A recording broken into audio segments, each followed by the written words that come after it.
Tell me about yourself. Well, the first thing I'm going to say is Warrami. Warrami. Warrami, Budji Nwanya, Māori Budji Nwanya. So Warrami in Darug language is hello, but really it's just a placeholder for hello. Because ordinarily, if someone came over the horizon to us, we'd say Warrami, and that is, where have you been? Yeah. Hello, where have you been? Yeah, so Warrami is placeholder. Really, we say it's hello, but really it's where have you been? I think it's a very powerful word. Where have you been? Tell me a little bit about where you've been. Where have I Jen. been? Yeah. Well, my parents are from up here. My father's line, they're Darug, and my parents had my older brothers up here and then decided to move to Tasmania. I went for a holiday down there and I was conceived on country, down in that beautiful Palawa country in Lutruwita. So the country's close to my heart, and the Palawa people, Palawapakana people, are very close to my heart, so I have a close kinship. And I have beautiful relationships with elders down there, which absolutely sustains me in who I am as a Aboriginal woman. But being up on here in this country is a beautiful and amazing thing too, an important thing, my ancestral home. I haven't always been an academic. My family haven't been to, my parents didn't go to university. My father attempted it, but it was too hard for him because he was working full time and couldn't manage the load. So he gave up, which is fair enough. My older brother got a scholarship to go to university as a 16-year-old, and he left a University of Tasmania handbook lying around, and I had to pick this thing up and had a look. And went and asked my mother, I said, what's a university? And she said, well, that's where your brother's going. And I said, well, what do you get if you go there? And she said, well, you can get the thing that's called a qualification, then you can get a job. And I said, well, what does that mean? And she said, well, you know, you might be able to have someone help you with the housework, because, you know, we had a big house and there were 10 of us. So, so that was kind of, you know, struck a chord.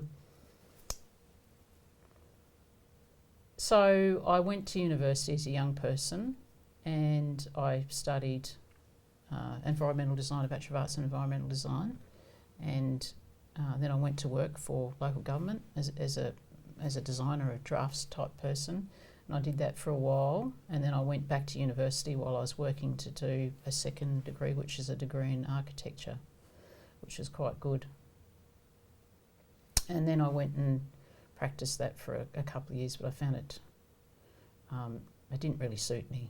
I felt it didn't fit with my values, because I was designing fancy kitchens for wealthy people that didn't really float my boat.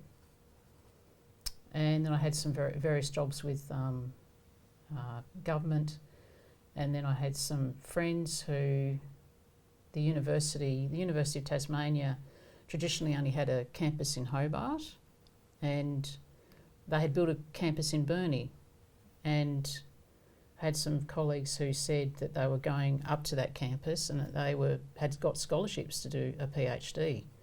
And they said, you should come, Jen. I think you would enjoy that. That would be quite good. And I said, then what's a PhD? And so I was in my early 40s, so not, a little while ago. So I went up there and I embarked on doing a PhD. And it was probably one of the best decisions I'd made in terms of working life, because I was allowed to, I had this idea of this thing of what they call academic freedom. You could look at a challenge or an issue or a question, and you could deeply engage with that, and you could read about it, think about it, write about it, and you could be, as a PhD student, me anyway, I could just work independently on something, and I found that very empowering. That idea of being given free license to look at something and just go for it. So I found my PhD experience to be extremely positive, very positive. However, it was very in the third person, scientific style writing. I knew nothing about the idea of Indigenous methodologies. I knew nothing about the concept of decolonising work. All those ideas were entirely new to me until after I completed my PhD, because I just wasn't in that discipline where these ideas were coming up. So once I got my PhD and worked part-time as an academic, and the other part-time as I had my own consulting business, I decided to keep that going, and that was in the area of design that I'd previously been trained in.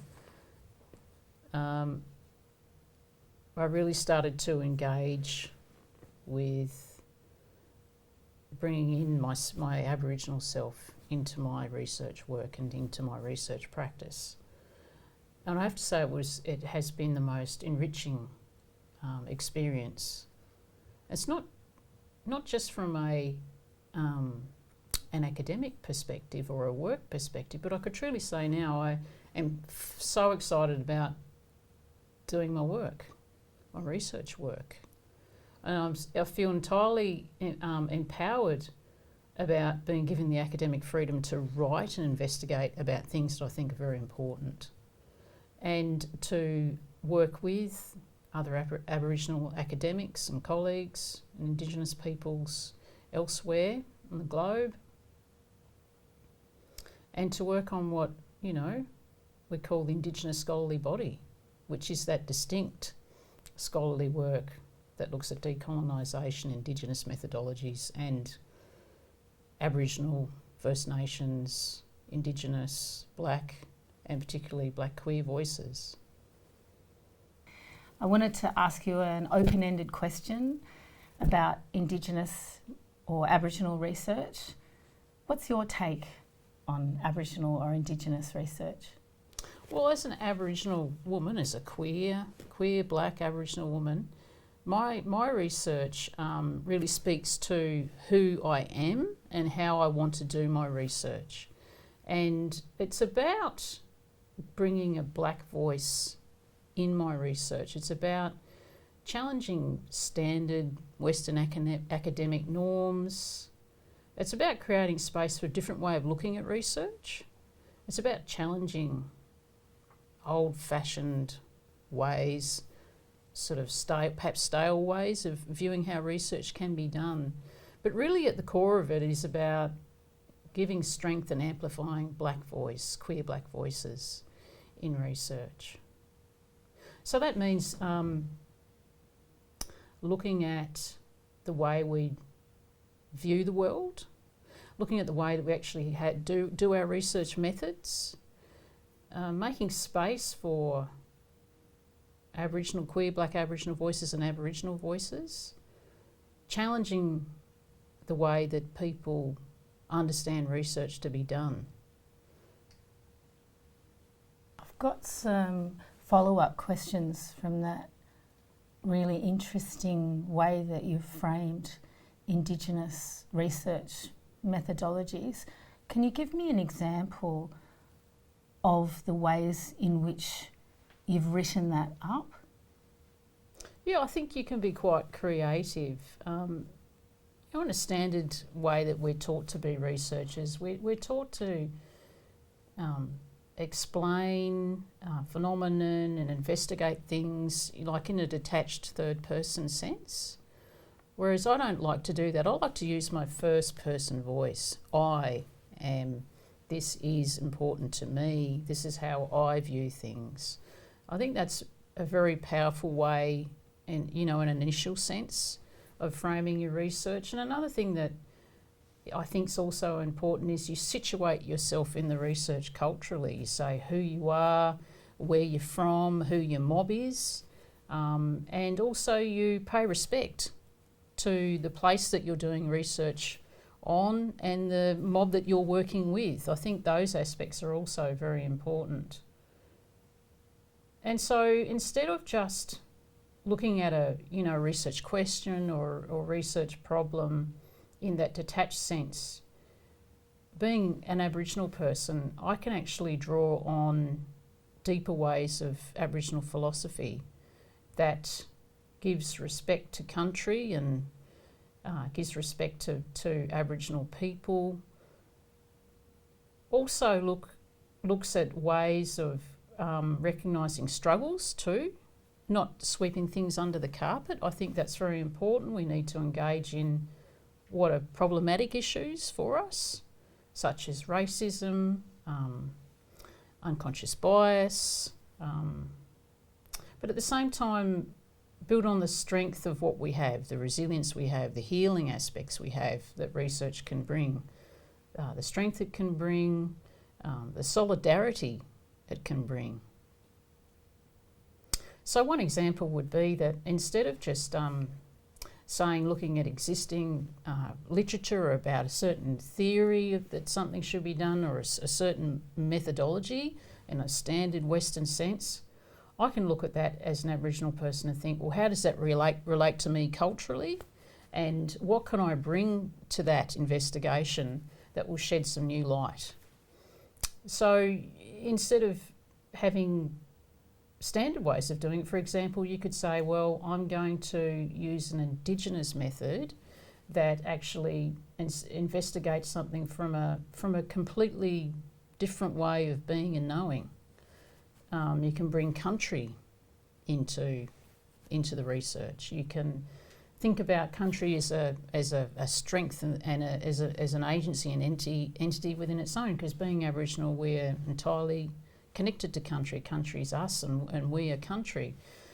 So that is a beautiful way of, I suppose, expressing that connection and that connectedness, and pushing it back against this idea of, being biased in any sense, because it's impossible for us to extricate ourselves or pull ourselves apart from country. So writing with country and for country to work out new ways of looking at problems is a very interesting way of doing it. So for example, in one chapter I wrote about the notion, can men weave baskets? I took the idea of a club, because a club is something that Aboriginal women can use for hunting and Aboriginal men can use for hunting. So it's an equitable concept. It's an equitable tool that we use for how we live our lives or how we perceive things. So I use that club as a metaphor to investigate other aspects of research. So it's a radical way of viewing things. So instead of just being third person, oh, does this match with that? Does it triangulate with this? What does the data do? Or take the club and ask the question, throw the club into country and ask country via the club, what are the possibilities for research in this space? How could we answer a question using club as a metaphor? It sounds quite different, but this is what we're trying to do here with Aboriginal research, or what we sometimes refer to as the Aboriginal and Indigenous scholarly body. This is an area of a new way of doing research, which encapsulates a different way of viewing the world and encapsulates different philosophies of being Aboriginal and connecting to country. Such a poetic way to frame decolonisation through the club. Mm. Do you have some comments about decolonising research? Yes, I do. And I think the first place I like to start when I talk about decolonising work is getting, for me, from my own personal perspective, I don't see it as a post-colonial situation. I see that we're living ongoing colonisation. And it's overt, it's covert, it's in many shapes and forms. And so when I start to use the language in my decolonising methodology, I engage with the strength-based language that we like to use for ourselves. Blackfellas. In a colonised sense, that was the term that was given to us. We can take that back. I take that back with pride and strength. And then the inverse of that, with colonisers and settlers who are still part of the colonial project, I can use the term whitefella. There's no problem in that. I can use terms like mob. There is no problem in that. So I think that's the first place I like to start in my decolonising work, because that will send, to me personally, that sends a message about a positive way of situating myself as a black fella in my research. I think that's an important aspect. And then from there, I often explain to people that decolonising work from a black fella perspective in research is distinct from what white fellas need to do in their decolonising work. The situation of the white fellas in the decolonising work is them looking at themselves as settler occupiers. And how does that work in their work? To question themselves, are they perpetuating ongoing colonisation on black fellas or research work with black fellas? And then from a black fella perspective, it's that strength-based approach in the decolonising work of shaking off those decolonising approaches, what I mentioned earlier about being disruptive to the Western academic way of doing things. That's one way you can decolonise. There are many ways you can decolonise. And I think for black fellas in our research work, we've got lots of opportunity to really explore this space.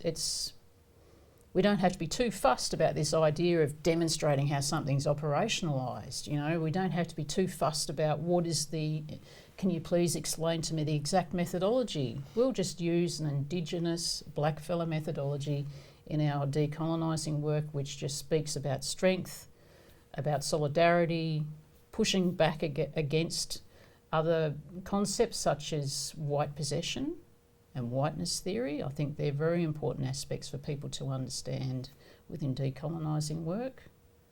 And really just, I suppose, ultimately, for me personally, my decolonising work, I like it to bring something new and something positive, something with strength and power that builds us up as blackfellas, but also gives us a chance to talk back, bite back at any white agenda.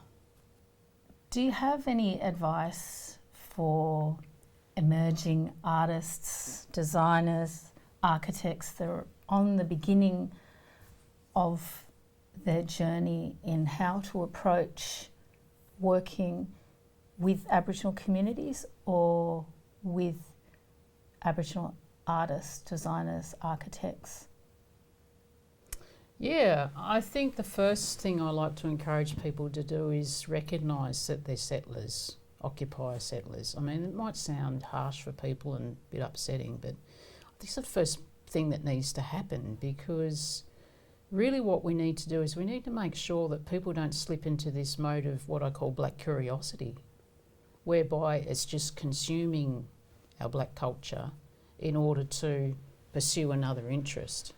So what I like to see from people with collaborations, I like them to see them to have a good look at who they are, how their research practice works, who they are and where they come from. It's usually the first thing I ask. Who are you? Where have you come from? Because in that conversation, I can highlight that I'm a Darug woman. I'm born in and of this country. Always will be, always have been. And from there, I can talk about my connection, vast and long-time connection to this country, to all the birds and plants and animals, the air, that beautiful sea out there, our women out on the water fishing, and men hunting, all those aspects. And whilst they might sound like romantic notions, they talk deeply to a philosophy of connection. And in that connection is our deep sovereignty. And we need to be respected for our deep sovereignty, and we need to be able to protect our deep sovereignty and our cultural information, and to be sure that in our collaborations with other people, that people are engaging on us with deep respect, and that they recognise that there are things about us that we keep for ourselves which are important, and there is things that we do share with other people are a great point of privilege.